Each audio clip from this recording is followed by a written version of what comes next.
Skinner. Absolute Radio. So let me give you the lineup. There's me, Frank Skinner. Hello, Mr. Radio. There's Alun Cochrane. And there's Emily Dean. Sorry, that was the only one I had for you, Em. It seems... Do you know, I'm very happy with my sound effect. Well, you're brassy. Yeah, I am. And that was brassy, so Yeah. I think we're on. We're on Absolute Radio, still. Alan and I are feeling like you need to get something off your chest this morning. Yeah, have you got any Vic Vapor, Rob? No, I've been watching intermittently this week, and that's not the name of a new Keira Knightley emotional movie. It's I've been watching Red or Black. Oh, yeah. On the I don't know if you're aware of Red or Black. We have actually talked about it on the show before when the original idea was mooted. We talked about what it would be like, but I don't think any of us, for one moment, thought it would be the glimpse through the gates of hell that the programme has turned out to be. I think it's quite significant the colours red and black are the colours of the devil, and indeed Nazi Germany. Not a fan, then? I tell you what Simon Cowell has done. He's looked at the success of the X Factor and Britain's Got Talent, and he thought, do we need the talent part of this? Can't we just have... like 50-50 guessing? He probably thought, think of the popularity. What's the really popular game? What about heads or tails? Perhaps we could get a theme on that. And they even have people, you have the heartbreak stories that you get on the talent shows. My... With Adele music, Frank, playing underneath while they're crying. My wife was born with 3 heads and all that kind of stuff, and a million quid would really help us. And stuff like that. And then they either say red or they say black, rather than they're either good at something or bad at something. Now, there might be people at home saying, but this is a great chance for the ordinary people to have £1 million. Yeah, but that's lovely people that have won it. Yeah. And, you know what I particularly... like the lottery and that. There's something about money that seeks out the what was he called? The lotto lout and all those people. Yeah. It does. I'm starting to think that it's made me feel very differently about Ant and Dec. Has it? Because I'm wondering... Do you think it's dented their brand? Well, to me now, they represent pure evil. We're going to need a J-cloth, because someone's just spat tea across the studio. You know, those early flickerings of, the occasional strange viewer phoning and, money going. I thought that was it was nothing. I'm now starting to think that Ant could be short for Antichrist. And Dec may be December, the end of days, the dark times. I do. I think they're presiding over the death of British society. When you say it's made you feel different about them, I have had a similar thing, but on a much more minor scale. Because I turned it over, and I don't really understand the programme, but I don't think that's... Hold on, Red or Black? What don't you understand? Well, it's not a tricky format. I think... Can I just say, You in case you doubt this thing, that this is the devil's work, one of the things they had, what they called Il Divo. Oh, Il Divo, the man from Il Divo, and in order to decide whether it was red or black, they had to pull feathers out of an angel's wings. How much imagery do you want that this is the work of the devil? I honestly think that this is a filthy, vile virus at the centre of British society that'll bring us all down. I think Ant and Dec should be hung up like Mussolini and Claretta Petrucci. Well, we're out of the blocks this morning, aren't we? Well, I could be wrong. Absolute Radio. Frank Skinner. We've had a text in. Hurrah! Morning, Frank and gang. What's this I hear that you're on for 2 hours? How are you going to cope, Munchie? Well, we're on for 2 hours. I don't know where to begin with this. We're on for 2 hours every week. Yeah, exactly. That doesn't mean that we know how we're going to cope, but... well, Munchie's a funny old name, though. Yes. Sounds to me like someone who might have had the munchies for most of the early hours of the morning. But, yeah, we're on for 2 hours every Saturday morning, Munchie. Silly. And Gary Monia... Gary Monia, that's what you are. Well, that's very good, because he's talking about you ask people to make a song with their name in. Oh, yeah. And he's come in with, my name fits perfectly in the song, What's That Coming Over the Hill? It's Gary Monia. It's Gary Monia. Oh, I see. Yeah, that's good. Well, imagine the elation when Gary Monia discovered that for the first time. I'd like to have been there to have seen his little face. You know that mole he's got that just above the I bet that just twitched a bit. That's great. See, I went for Gary Monia to the tune of Unforgettable by Nat King Cole.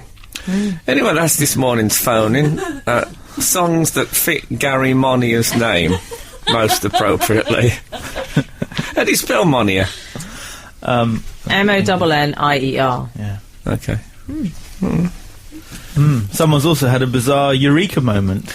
Idiotic eureka moment, yeah. In case any new listeners start here, this is the idea that something for years that you haven't got and you suddenly get it. Like, for the classic example was I used to watch the BT adverts, and the fact that the woman was called BT never struck me that was a pun on BT for about 5 years. So it's like that. Yeah. I had one this morning, actually, but that's my business. I had an idiotic eureka moment when I was looking in the papers. Well, actually, it wasn't. It reminded me of an idiotic. There was a feature. I don't know if anyone who's read today's tabloids will have seen this. Eric Clapton is photographed in a. In the laundrette. In a laundrette. Oh, I didn't like those pictures. Yeah, I know what you mean, but I think he just... why would he be in a laundrette, Eric Clapton? He looked all caught unawares with his smalls. I didn't like it. Committed some sort of crime. Yeah. Oh, no. Laundering the evidence. Do you think that? Yeah, wiping blood off the... Oh, no. That old one that they always do. Oh, I'm sorry to hear that it's come to this. I think he had a full-length leather as well, like Ron Atkinson. I didn't like his clothes.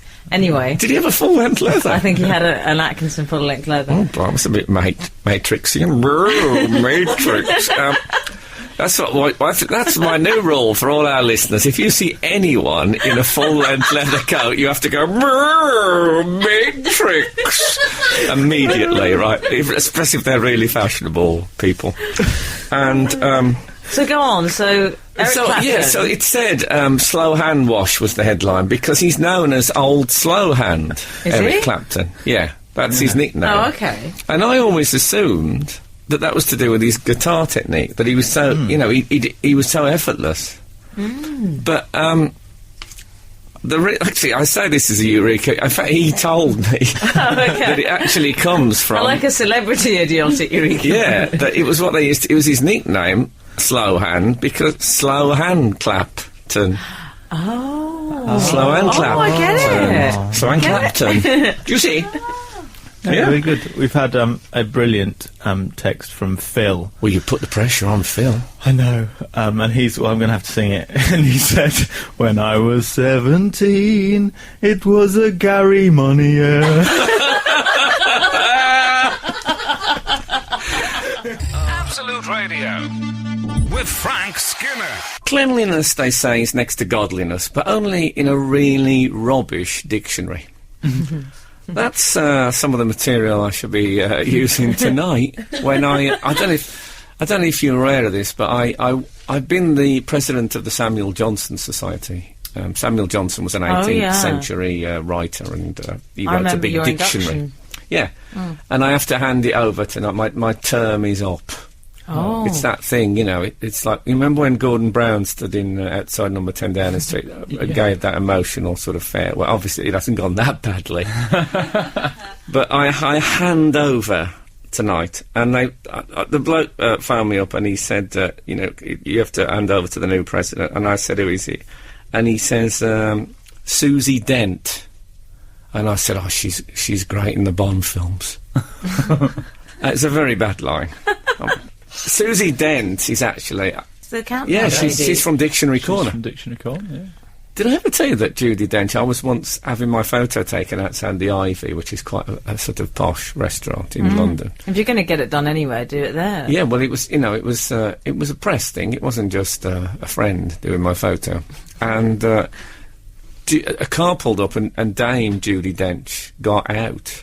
And as she went past, I heard her say, I thought this place was for celebrities.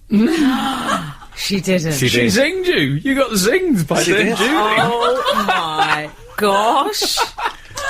Yeah, she's got that look. I didn't know she had it in her. Oh, yeah, she's got that look about her, don't you think? Oh, she's turned. I love it. Wow. She's a woman very at home with a grimace. Yeah. I hope you fired something back like that. No, I was taken aback. To be cut down by Judi Dench, I mean, for goodness sake. She trampled you underfoot by the sounds of it. But she looks like that. I mean, in the Bond film, she looks... Yeah. I tell you what she looks like. The director says, OK, Dame Judy, we're just getting ready for this take now. And she said, OK, and she'll go, Karen. And a personal assistant will come over with a silver tray with a shot glass full of malt vinegar. She just knocks that back and then her face is in there. James, you're not making this any easier. That horrible pinched face of hers. Pinched. Anyway, it's not her. It's not her.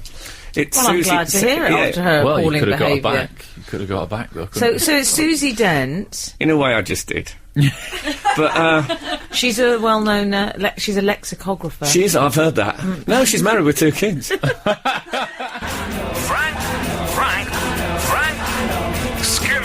Frank Skinner. Absolute Radio. Do you think the world's fattest man? Did you see that program? I did. What was he? 70 stone. He was 70. No, he was really relieved because he thought he was 70, and they said, "Well, we've got some good news," and he was only 56 stone. Oh, so he was wow. so happy. That was after quite a bit of dieting, and then he lost even more weight. But he was fat, Frank. He's down to. He'll be fat. Fat Frank. If you turned it on, Britain's fattest man, he wasn't fat. You'd feel cheated. Yeah. It'd be like the magicians. Well, I'll tell you what size he would be. He's extra, extra, extra, extra, extra, extra, extra, extra large. Is that what he is officially? Well, it's interesting because there was a time, of course, when comedians would do unkind jokes about fat people, and I think we've been told that that's the wrong thing to do. That's on one side of the scales. On the other side of the scales, we're asked It's to the world's discourage. fattest man. Well, Britain's, but also we're supposed to discourage children from obesity, and the best way to do that is to really lay into fat people in a comical way, and then they'll think, well, I don't want to be that person. You know what I mean? It's a dilemma. He ate 30 to 40 chocolate bars a day, didn't he? You see, I have to say, there's something admirable about Britain's fastest man. There is, because that, you know what I mean? We're all. I don't know about you, but I'm a bit a moment on the lips, a lifetime on the hips. You know what I mean? I don't really allow myself to And the hips indulge. don't lie. You know, I remember saying over Christmas, just one mince pie. You know what I mean? Now, he wouldn't say that of Britain's fattest. Let's call him BFM. Paul BFM Mason. would say, I wouldn't mind another box of them, actually. If you've got...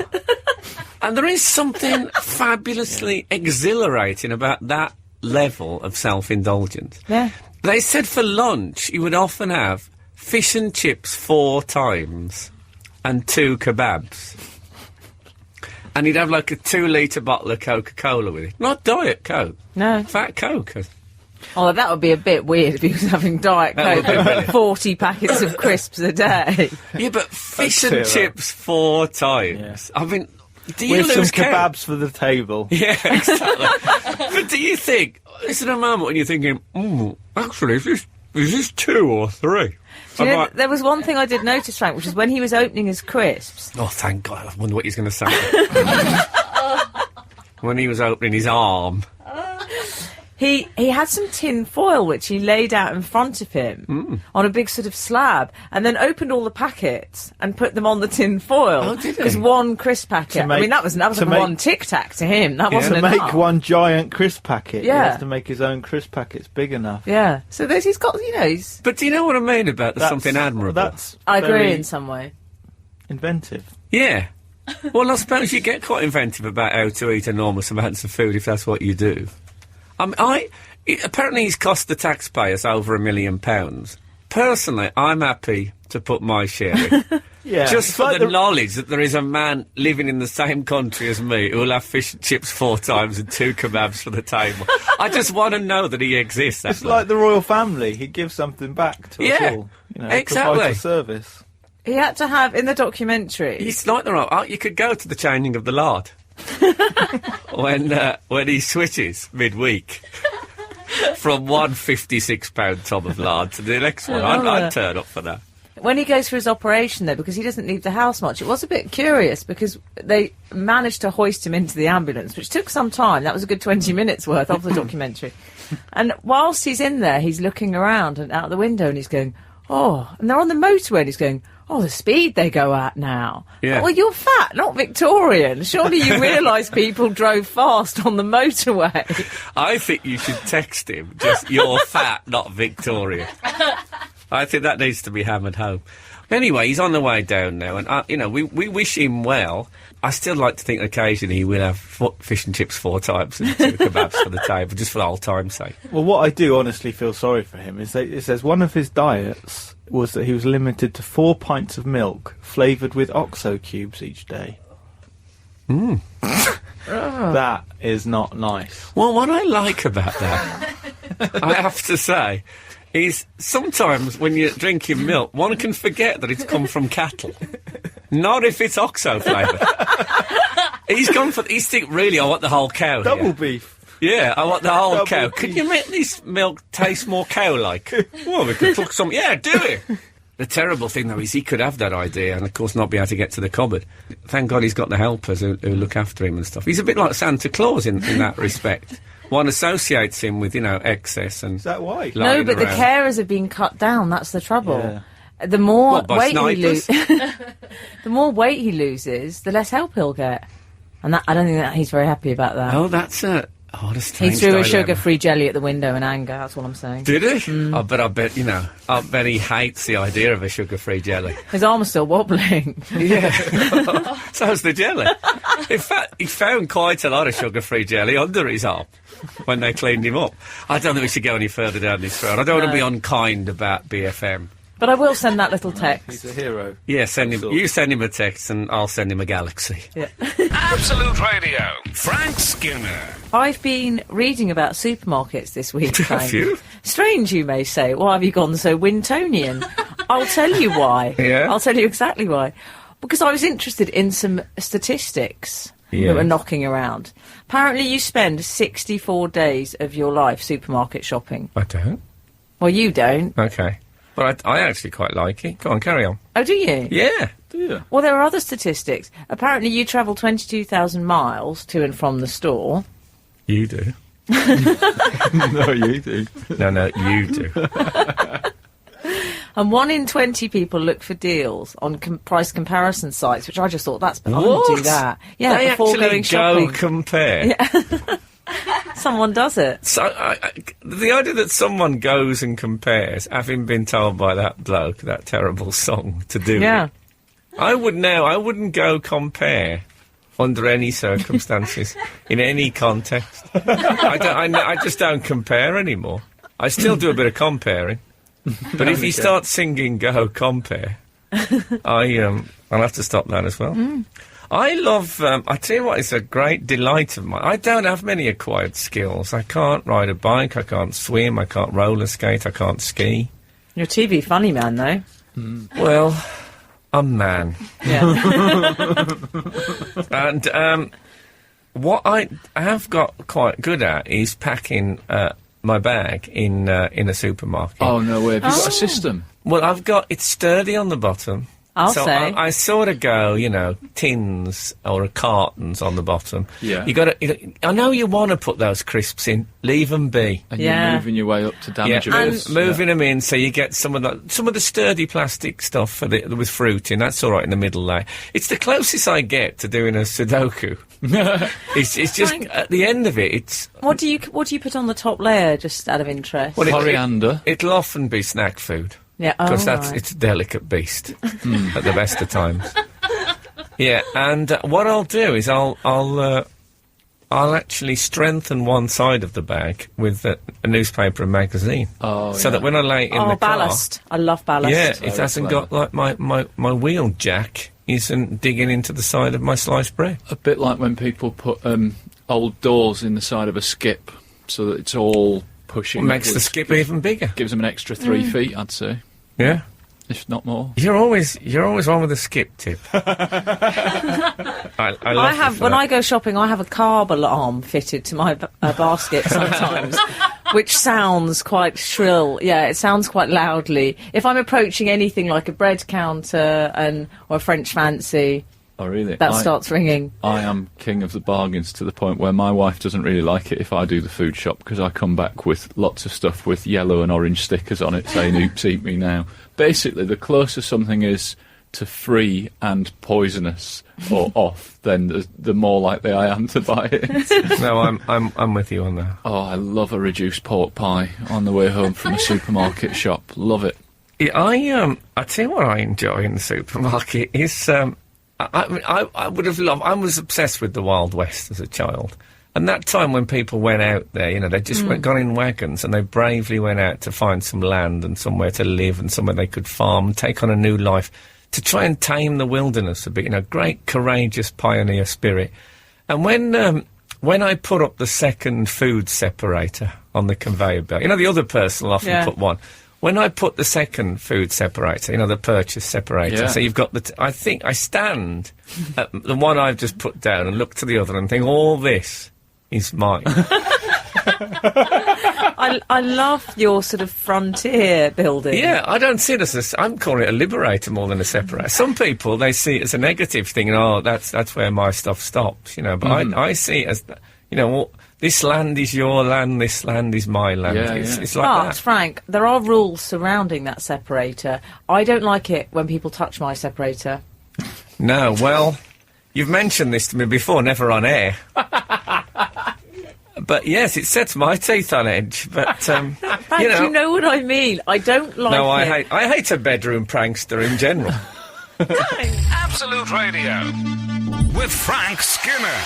So there was a survey that reckoned, right, 1 in 5 Britons think that fictional characters are real.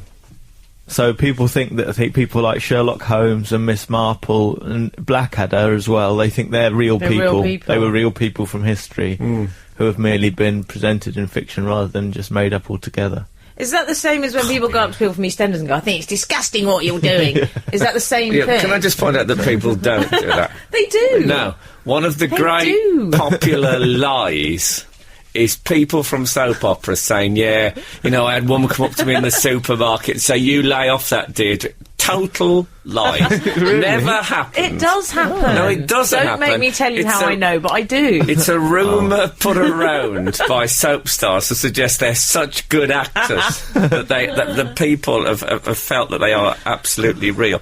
Bill Roach, apparently, Walero Rocher, gets very angry about it, and if he hears it said, he subscribes 3 firm strokes of the cane. I think Emily's got an interesting story she won't tell us about. I do know that does happen to... I don't believe you. Well, I'll tell you afterwards how I know. People come up to me and say, oh, you're such an idiot. And no, that is just real. Yeah. I've confused we're myself not talking with a about soap fictional actors, character. we're talking about people like Sherlock Holmes. Yeah, some people think that Sherlock Holmes not is real, but was real, presumably.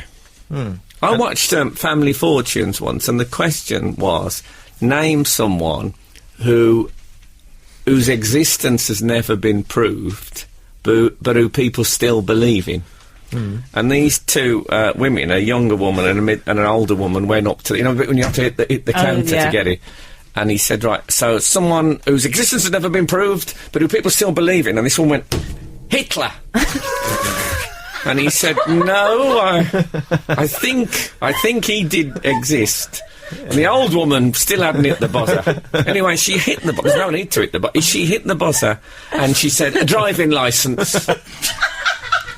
Well, turns out she was answering something you'd find in a woman's handbag from the previous question.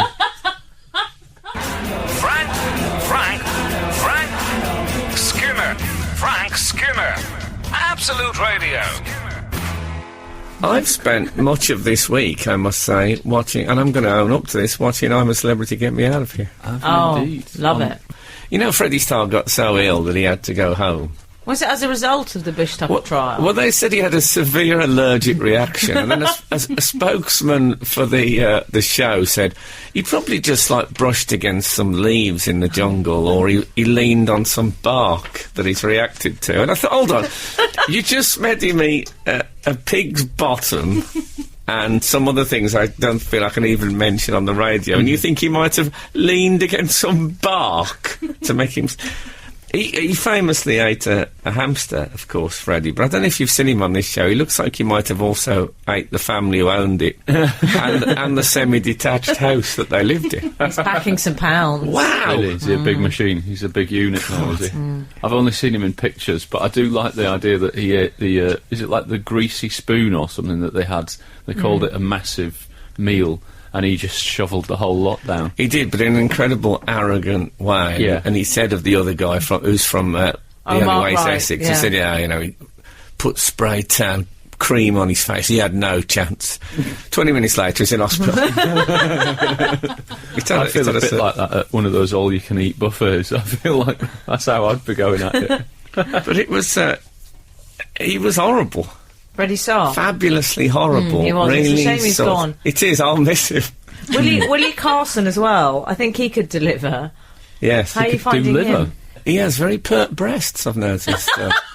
Willie Carson. I thought he could do with a bit of a hoist up. Most people are looking at this woman from The Real Hustle, but I can't take my eyes off Willie Carson. They have that cute, like, French 60s actress kind of look to them. What's he wearing under that? Oh, I tell you, but they aggravate a T-shirt. Big time. Yeah. That's... he really is something else.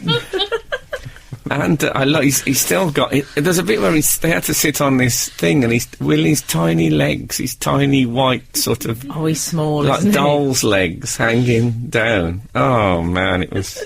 He's my favourite, as Bruce would say.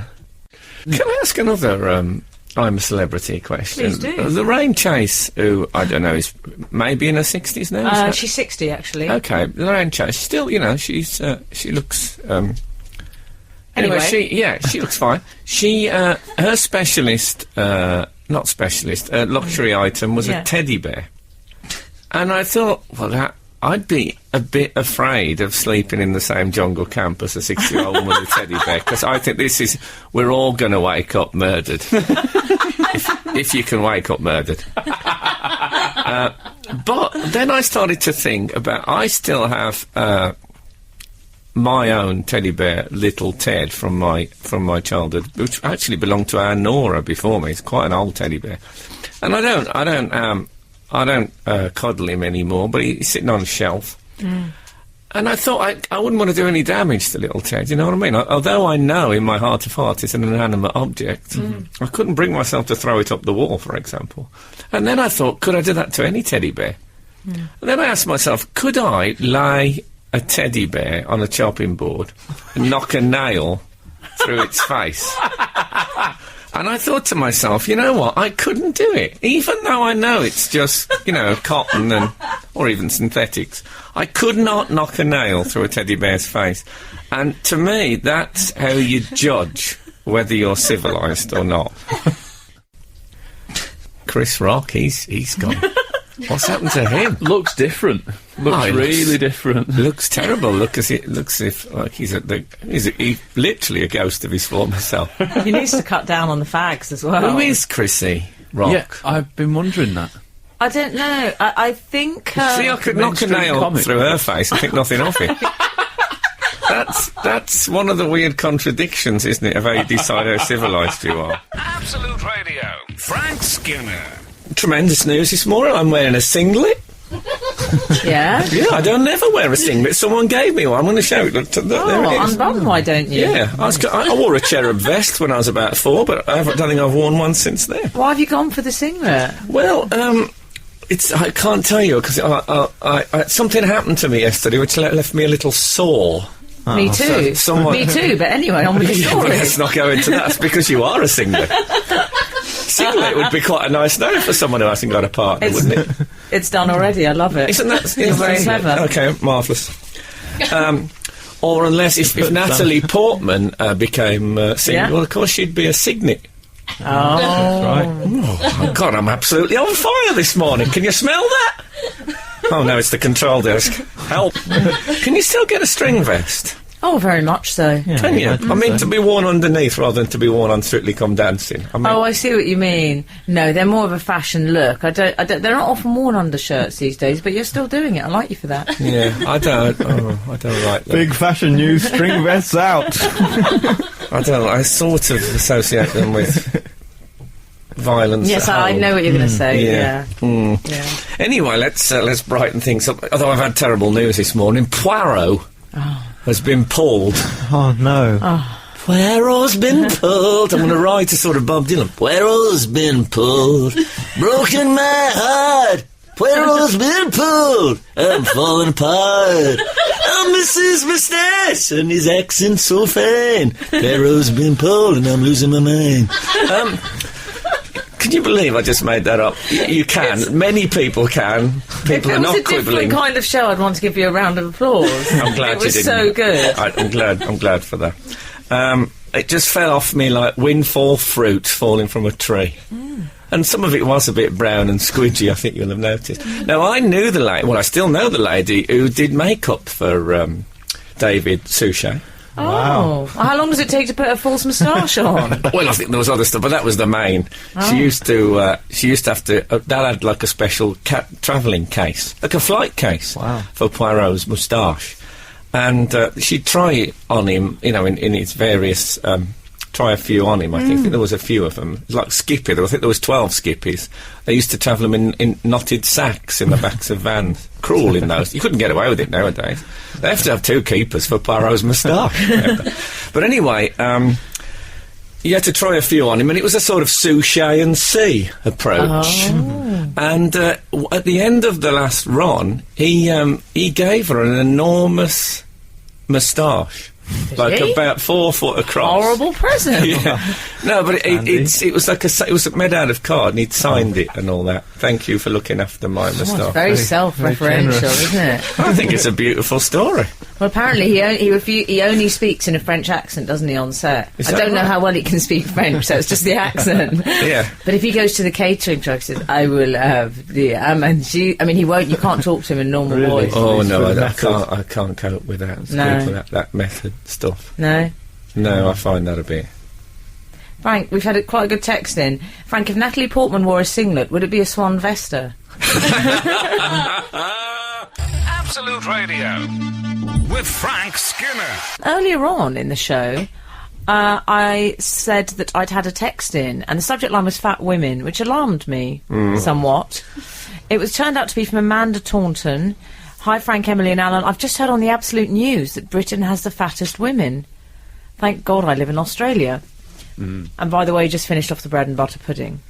So there was actually some headline today. Did you guys see that? Yeah. And we're fat, apparently. There's an obesity crisis amongst British females. Yeah, I didn't need to read that in the paper. Just walk down the high street. It's like it's a knockout out there, isn't it? Blimey, he's straight in the cockerel. All I care about... He doth crow. All I care about is that he said out there. That's all I care Oh, about. that's true. That's true. Absolutely. Well, I don't know. Is it true? But you say that. But what about WFW has been in the news? Who's that, Frank? Oh, that's the world's fattest woman. Good boy. I thought that was that de Klerk guy. Yes, but this is quite a happy story. Is she in any way tied in with BFM?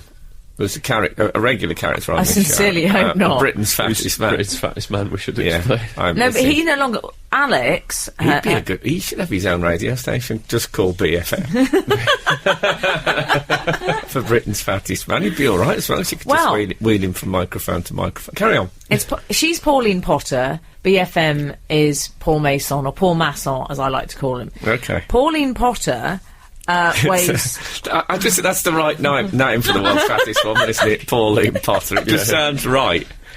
She can't even potter. She can't get out of bed anymore. Poor. Can't potter about? Oh, yeah, that's good. But I don't feel that sorry for her, because this was a target of hers. She's, Yeah. I believe she's 50 stone. 52. Yeah, and she did that. She took that on herself.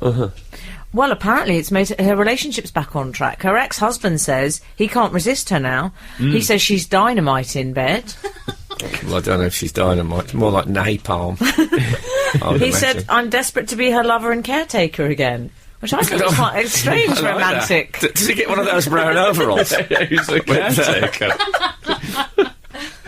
Oh dear, my dad was a school caretaker. We couldn't move for ISL toilet paper an Ajax in our house. And neither can her ex-husband. No, I shouldn't Apparently, think so. One of her legs weighs more than he does. Yeah. How did they... If he were made of gold. How well do you know someone where you can say, I'll tell you what, shall we, Pauline, what about we weigh one of your legs tonight? She was all right with that. And what about one of your upper arms? Come on, get that on. Hold on, let's get a pen and paper. We'll do you in sections, and then we'll add it up and see if they come to 52 stone. What if they don't? That'll be bizarre. That's the kind of fun they have at home.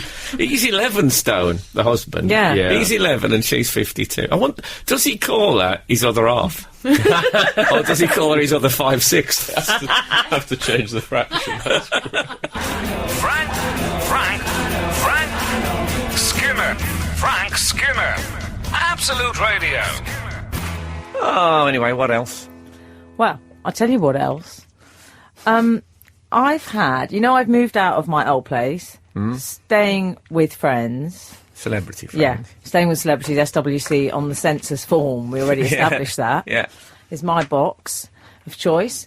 But obviously, I've bought somewhere, and I'm waiting for it all to go through, I should say that Emily's staying with Duncan Norvell. Chase Me fame. But I once saw a poster for a Duncan Norvell show about 3 or 4 years ago, and it said, Duncan Norvell, TV star of the 70s. I thought, oh no. I'm not staying with Duncan. Can you imagine if I was? People think I am now. Anyway, I found the place that I want, and it's lovely. So what I'm doing, Frank, is preparing, before the big move, making some little key purchases, items I want. Also, I've got a little garden area, which I haven't had before. I know. Frank. Sorry, what? It's my first sort of patch. It's my... Gareth. Yes. It's the first time I've had a little patch. Yes.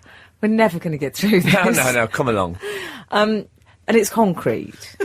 I hate sleeping in the concrete patch. I don't know about you. Even the producers lost it.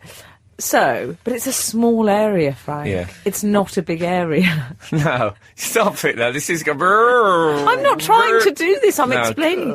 It's a small area. So, but what I want is the odd plant. You want to spruce it up a bit? Yeah, I do. But is it concrete? If it's concrete... Well, when I say concrete, what I mean is in a really beautiful, like the sort of oriental garden, that sort of thing. It's got those slates. Those slates. Oh, yes. Oh, no, it's not some inner city thing. It's very pleasant looking, but it's small. So I need someone just to come in maybe once a month, do a bit of tending. But hold it, if it's that small, surely can't you do it? No, absolutely not. So I think it's quite trendy. I think it could fit with your... I think I saw in I did Alan Titchmarsh this week, and they were advertising Armani kneeling pads. Oh, I don't want to get those. Well, they come in handy. I mean, you're gonna... I presume there'll be a housewarming party. Anyway. So it means... I thought what I'll get, Frank, is a man to come in once a month, maybe. Every 3 to 4 weeks. Just an odd job man. That's what I'm looking for, essentially, an odd job man. So I asked a friend who recommended someone. I found the perfect man. He's brilliant. She said, great. He's just left his old job. So he's got, he's ready to start. I said, great, well, who is he? Is he going to have time to do it? Who is he working for before? U2. U2's gardener. Hold on, you two don't all live together, do they? No, but he looked after quite a few of them independently, I think. Oh, I had a lovely feeling that they all lived in a house with a garden. But Frank, he's going to... The big spider, the big spider. In the garden, like a big spider greenhouse. That they all go in. But Frank, I can't have U2's... It's going to turn up with some big Chris Eubank tractor. Coming up the street. It's quite exciting, that, but it won't be cheap. Well, this is what... I don't have that kind of money. I have those kind of tastes. I don't have that kind of money. No. He'll be good at the edging. Oh, Gareth. Absolutely fabulous. Absolute Radio. Frank Skinner. We were in a cafe after the last show, and the Cockrell's family turned up. Mrs. Cockrell and Mother Hen. Cockrell Jr., who I've sort of Chris and CJ. Yes. As sort of child in Dallas. Yeah. So anyway, he got his soldiers out, didn't he, Cockrell Jr.? Yeah, he's got some little toys. I think his current batch were Iron Man, tiny Iron Man action figures. I mean, I think of an action figure of being, 7 or 8 inches in stature? These were, 2 inches max. And CJ. the nice thing about it is he gave me soldiers, and I was at the opposite side of the table, and I started playing with them, and I'm thinking maybe I should involve the child a little bit more after, say, 20 minutes. I had a total flashback to when I used to play with toy soldiers. When I say toy soldiers, they were rarely soldiers. No. When I played with them, they were actually cowboys and what we used to call Indians. Oh, yeah. Of course, they weren't Indians, but cowboys and Native Americans. Well, that wasn't in our vocabulary. Didn't scam. But one of it, I noticed, is Iron Man, the helmet come off and they had the proper Tony Stark goatee. There was details. Yeah. Yeah. Anyway, I used to have these long... Oh, I used to play... I think I was quite a lonely child, looking back. I used to get, like, a couple of cowboys. I always used to do it over the sink, for some reason. I felt the sink was partially my area. Right. Yeah.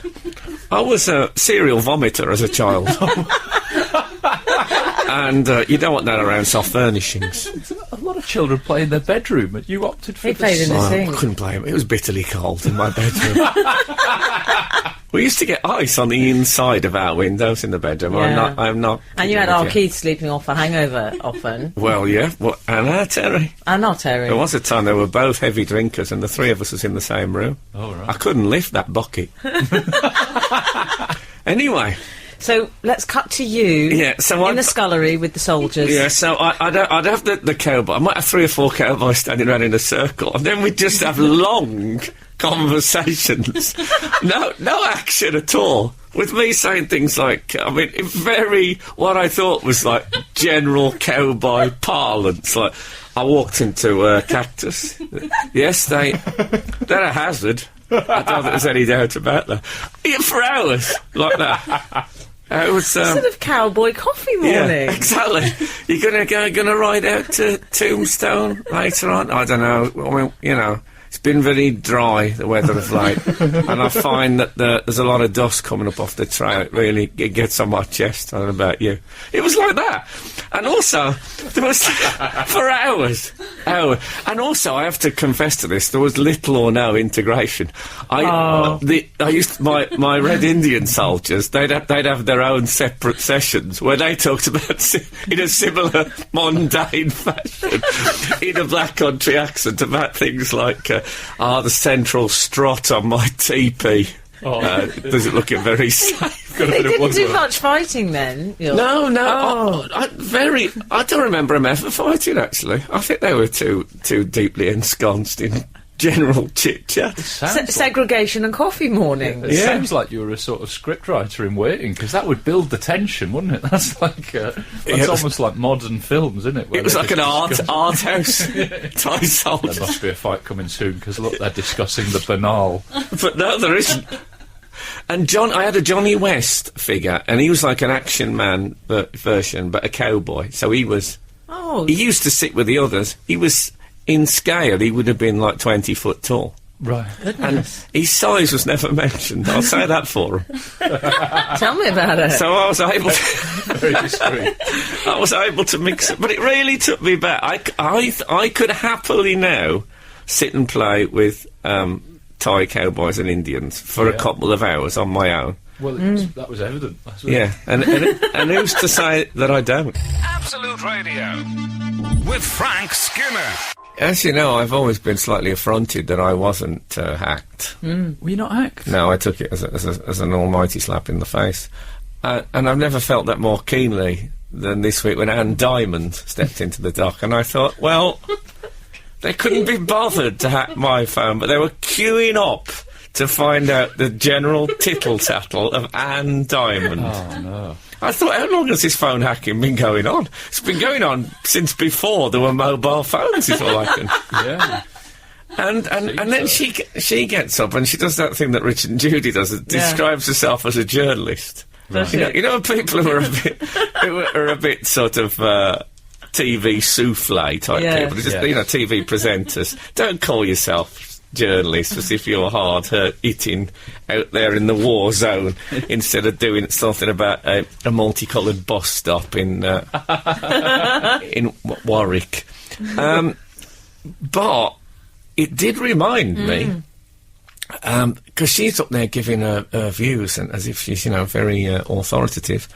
But She wore a chunky knit, I seem to recall. Yes, she did. did she wear a chunky knit in court? Yeah, I think she might have, yeah. Oh, okay.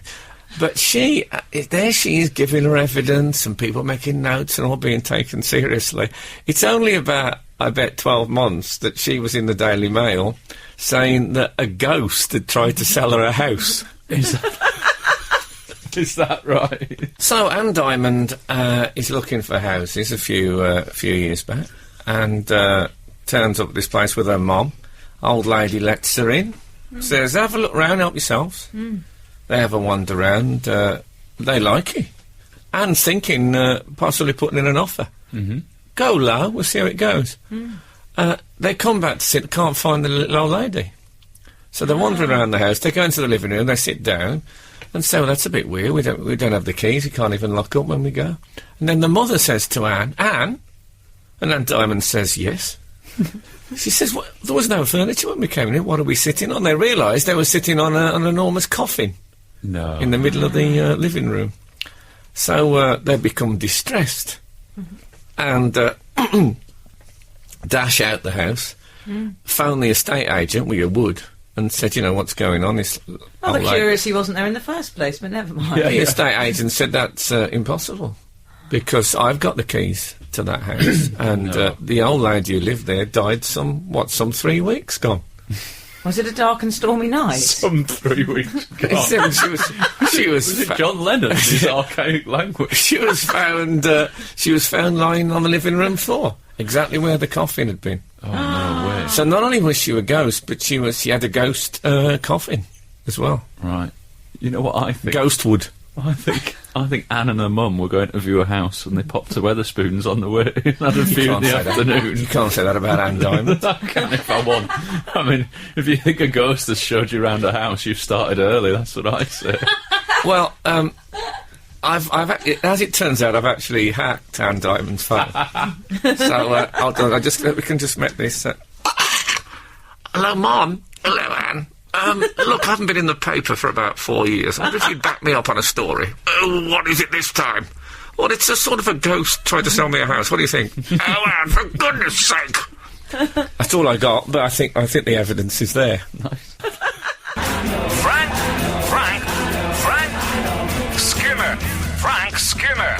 Absolute Radio.